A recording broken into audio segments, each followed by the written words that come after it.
स्वामी, ये अपने आप कैसे उबलने लगा?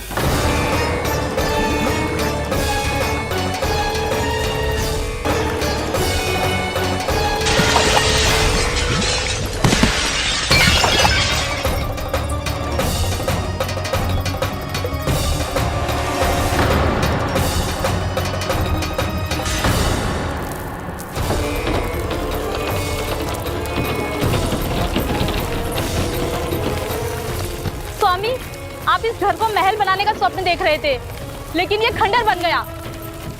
आप जिसके साथ मैत्री का संबंध स्थापित करके आए, वो कोई महान सम्राट नहीं, दुष्ट है। दुष्ट? उस व्यापारी ने दुष्ट कंस के साथ मिलकर भोले भाले गांव वालों का भोजन छीनो है ना।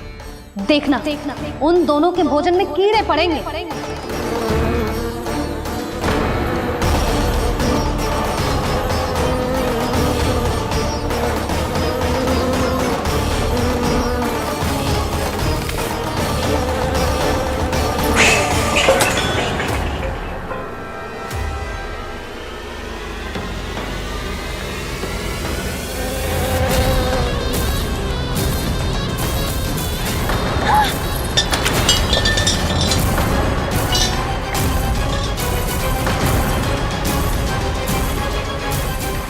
स्वामी, घर गया, जीविका का साधन गया, अब क्या जाएगा हमारा जीवन?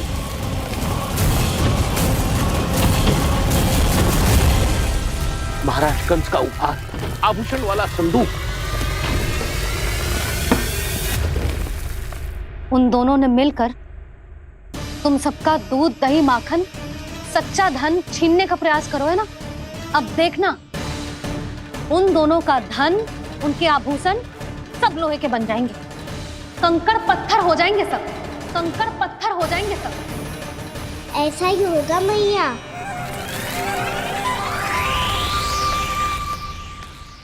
मेरे ग्राहक? लेकिन स्वामी, ये इतने क्रोध में क्यों दिखाई दे रहे हैं?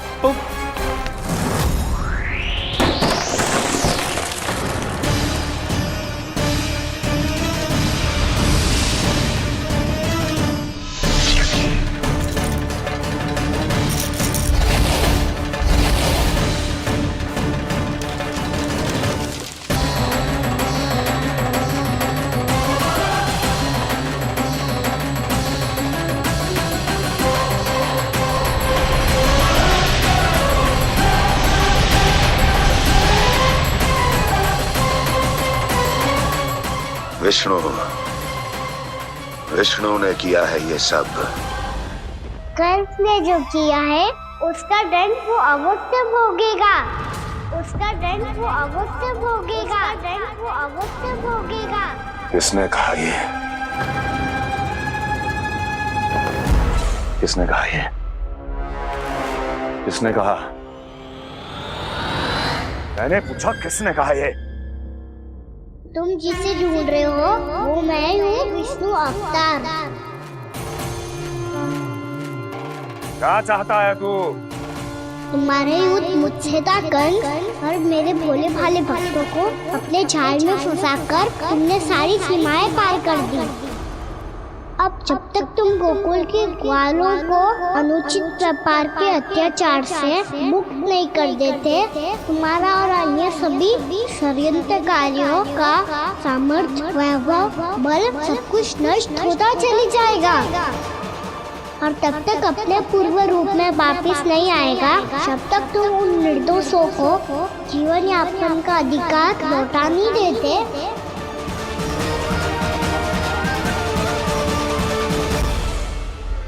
महाराज, दूध दही माखन सब कुछ पूरी तरह से सड़ गया है। महाराज, सारा अनाज, फल और सब्जियां सब नष्ट हो चुकी है महाराज। महाराज, महल का सारा पेयजल दूषित हो चुका है। छल है ये। ओ विष्णु अवतार हमें अपने माया जाल में फंसा रहा है। ऐसी सड़ी हुई मिठाइयां मैंने आज तक नहीं खाई हैं। खोए की नहीं, पत्थर की बनी है ये, उससे भी कड़ी है तुम्हारी ये मिठाइयां। आज के बाद कभी मिठाई नहीं लेंगे। जो बुरे कर्म करते हैं उनके साथ बुराई होता है, और अच्छे कर्म करने वाले को अच्छाई मिलती है। आप अपना कर्म कीजिए बाबा, आपकी चिंता अपने आप दूर हो जाएगी। और हाँ बाबा, शीघ्र ही आपको एक बड़ा डिनर लेना होगा। स्मरण रखिएगा, जो होता है वो अच्छे के लिए होता है।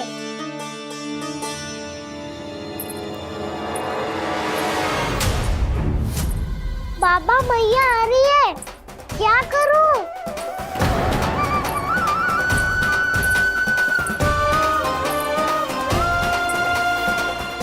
कछु सुझाव दो ना बाबा, जिससे मैया मुझे ऐसे नहीं देख पाए।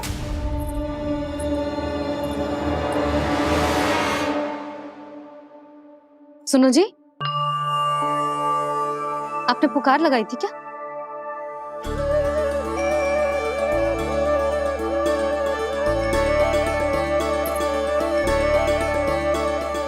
तुम मुस्कुरा क्यों रहे हो?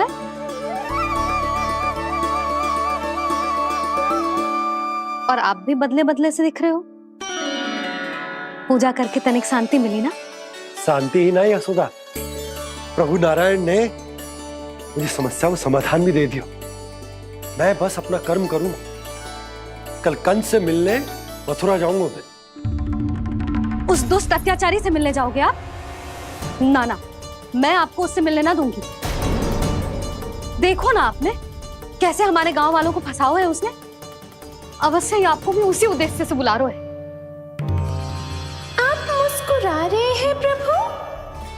कुछ देर पहले ही तो मैया सभी को मुझ पर अर्थात श्री नारायण पर विश्वास करने की सीख देकर आई है। अब देखो स्वयं भी चिंता करी है ये। चिंता मत ही करो यशोदा, मुझे श्री नारायण किसी भी जाल में ना फंसने देंगे। वो तो यही है हमारे साथ। यही है, इसका क्या अर्थ है जी? तुमने कही थी ना कि तुमने उन्हें हर जगह देखो, हमारे घर में, गोकुल में। तो इसीलिए तुम चिंता ना करो, मुझे अपना कर्तव्य करने दो। कल भोर होते ही मैं मथुरा निकल जाऊंगा। पता तो चले वो हमसे चाहतो क्या है। हम ऐसे भूखे प्यासे कब तक रह पाएंगे? कंठ सूख रहा है, जठराग्नि मेरे उदर को जला रही है। अन्न और जल के बिना यदि एक भी दिन और रहना पड़ गया तो मेरे तो प्राण ही निकल जाएंगे। महाराज कंस जिस विचारधारा पे विश्वास रखते थे उसे ही भूल गए हैं। वो ये भूल गए हैं कि युद्ध करने के लिए और उसे पराजित करके स्वयं विजयी होने के लिए स्वयं जीवित रहना आवश्यक होता है।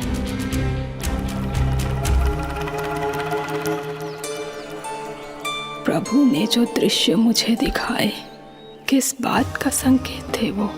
क्या मुझे यहाँ आने के लिए प्रेरित करना ही उनकी योजना थी? बहुत सोच विचार के भी ना समझ में आ रहा है। कंस ने, उस व्यापारी ने हमारे साथ जो षड्यंत्र रचो है ना, वो आते कैसे बचेंगे? पर घर में सब स्त्रियां चिंतित हैं।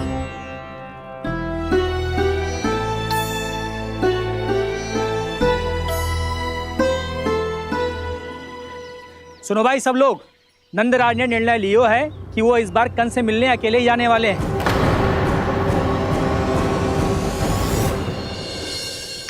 पहले ही वो गांव वालों से सारा दूध दही माखन हड़प चुके हैं। अब आप और मटकियां क्यों ले जा रहे हो उस दुष्ट के लिए? यशोदा, वो दुष्ट है, अत्याचारी, पर है तो हमारे महाराज ही ना।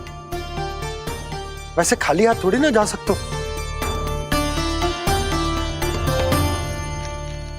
तुम अपना ध्यान रखना। सुनो जी, मुझे पता है कि मुझे श्री नारायण पे विश्वास रखना चाहिए, बल्कि मैं भी तो यही समझा रही थी इन गोपियों को।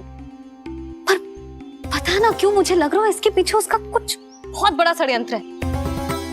ना तो आपको अकेले क्यों बुलाता वो?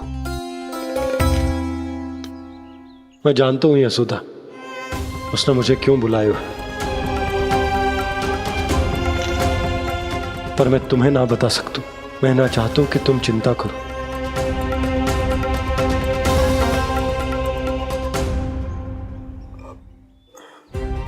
राजा होने के नाते यदि मेरे कुछ करने से मेरी प्रजा का हित होता है तो मुझे वो करना पड़ेगा यशोदा, फिर चाहे वो मुझे कितना ही अप्रिय क्यों ना लगे।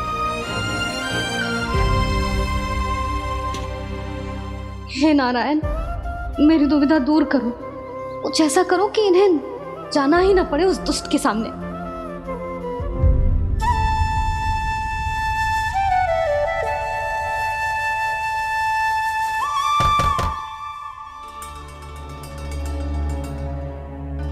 जी इतनी सुबह कौन हो सकता है?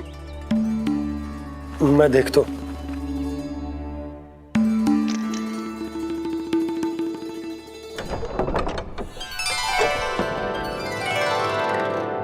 पूर्णा मासी, आप? यशोदा,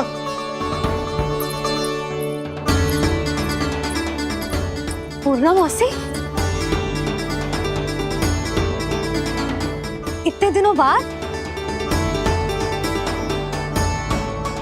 क्या होगा मौसी? सब कुछ कुशल तो है? मैं तो बस इतना जानती हूँ नंदराज, ये लोग आपसे मिलना चाहते थे। कौन?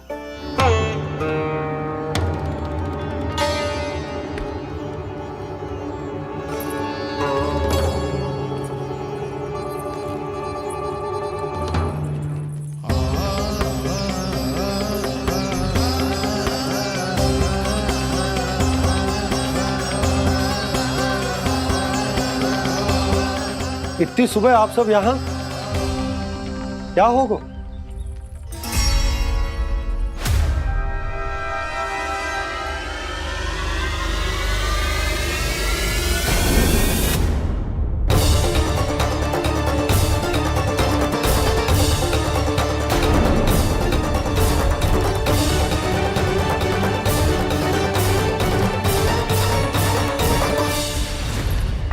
हमारे भोले भाले गोकुल वासियों को फंसाने के बाद यहाँ आने का साहस कैसे करो तूने? यशोदा, पूछो जी, पूछो इससे, ये क्या करो यहाँ?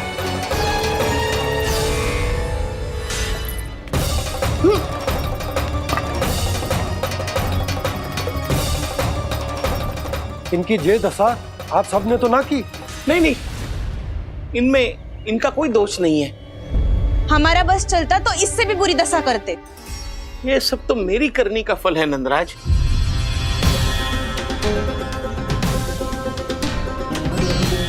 इसे इसके किए का दंड मिल गया है।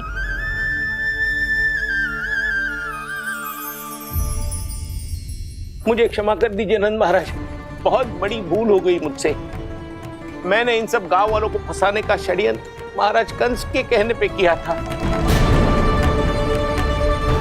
वही मेरी भूल थी, मुझे क्षमा कर दीजिए महाराज। बहुत शीघ्र बुद्धि आ गई तुम्हें। मैंने आप सबको लोभ के जाल में फंसाने का प्रयास किया। सच तो ये कि मैं स्वयं लोभ में ग्रस्त था। सब कुछ अधिक से अधिक धन के लिए किया था मैंने। सब कुछ खो दिया। मेरा भोजन सड़ गया, मेरी मिठाई में कीड़े मकोड़े पड़ गए, मेरे स्वर्ण आभूषण मोती सब कंकड़ पत्थर बन गए। अवश्य इसका कोई नया छल है जे। नहीं नहीं नहीं नहीं, मेरा कोई छल नहीं है, मैं सत्य बोल रहा हूं। मैंने कही थी ना, श्री नारायण हमारी सहायता अवश्य करेंगे। दुष्ट और अत्याचारी का दूत बन के आया था ना, ये तो होना ही था। स्वयं श्री नारायण ने न्याय करो है हमारे साथ।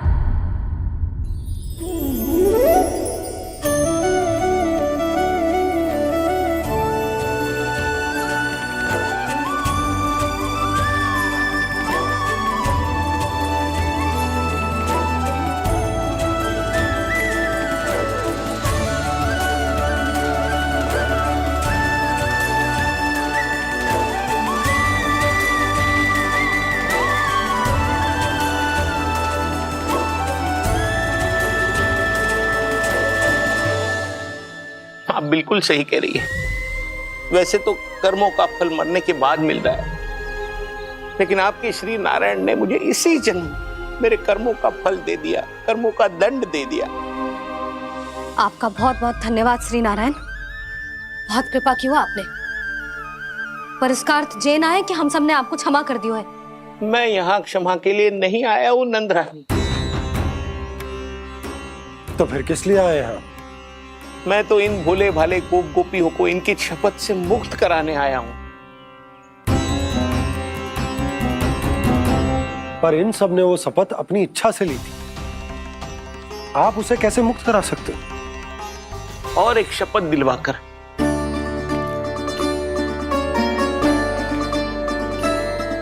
आप लोगों ने भगवान श्री नारायण को साक्षी मानकर यह शपथ ली थी कि आपका सारा दही, दूध, घी, माखन आप केवल मुझे और मुझे ही देंगे। आज उसी भगवान श्री नारायण को साक्षी मानकर मैं आपको शपथ दिलवाता हूं कि आपका सारा दही, दूध, घी, माखन उसमें से एक कण भी आप मुझे नहीं देंगे। तो तीक्षा क्या कर रहे हो आप सब? शपथ लो। हाँ हाँ।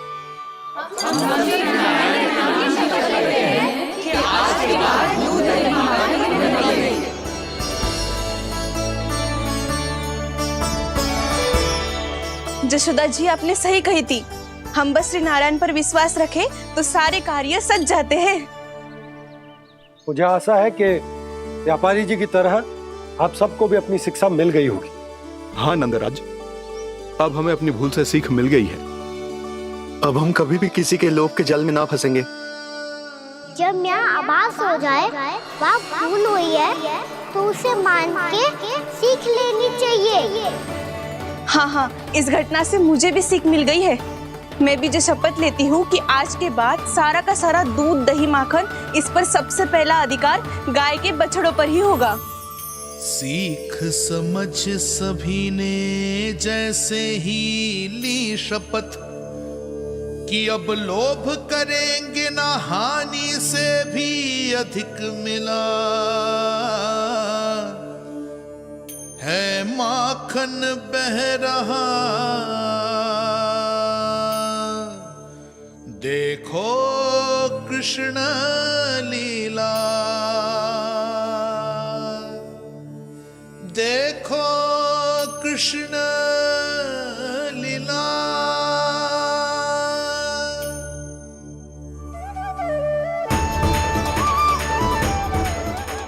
हाँ, और हम दोनों भी श्री नारायण की शपथ लेते हैं, दूध, दही, माखन बेचने के लिए हम बाद में बचाएंगे और पहले अपने बालकों को पेट भर के खिलाएंगे।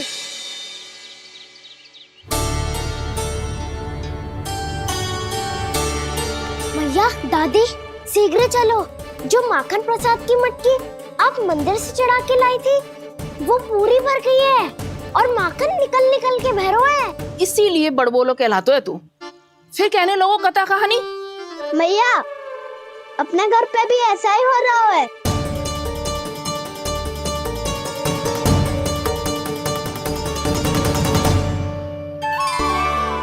यशोदा, वो देख तुम्हारी माखन की मटकियां।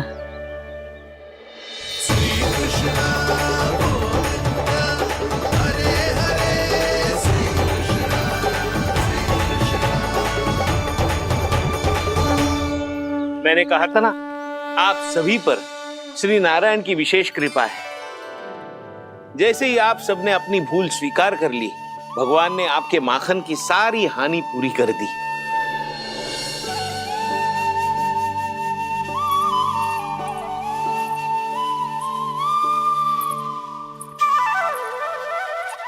यशोमती मैया के नंद लाला,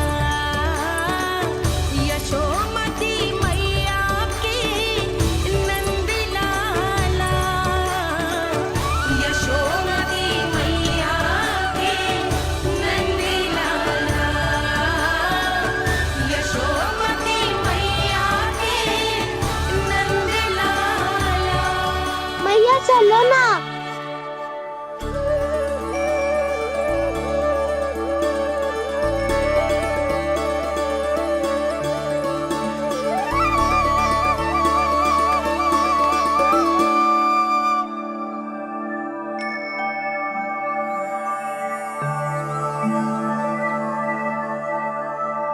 कौन से कान्हा पे विश्वास करूं मैं, उस सियाने पे जो कुछ ही समय पहले अपनी लीला दिखा रहा था या उस निर्दोष पे जो आसपास की हर घटना से अनभिज्ञ बैठो है।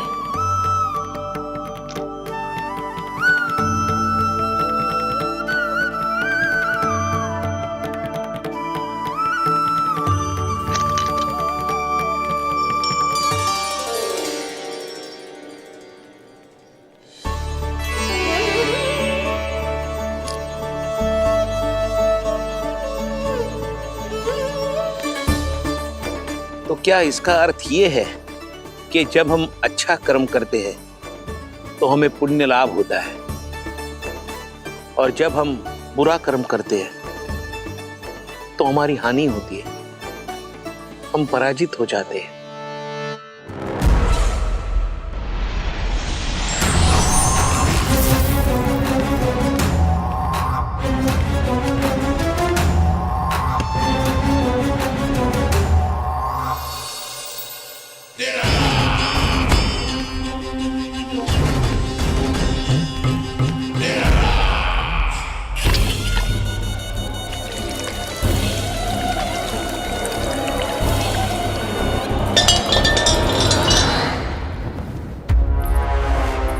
अस्ति प्राप्ति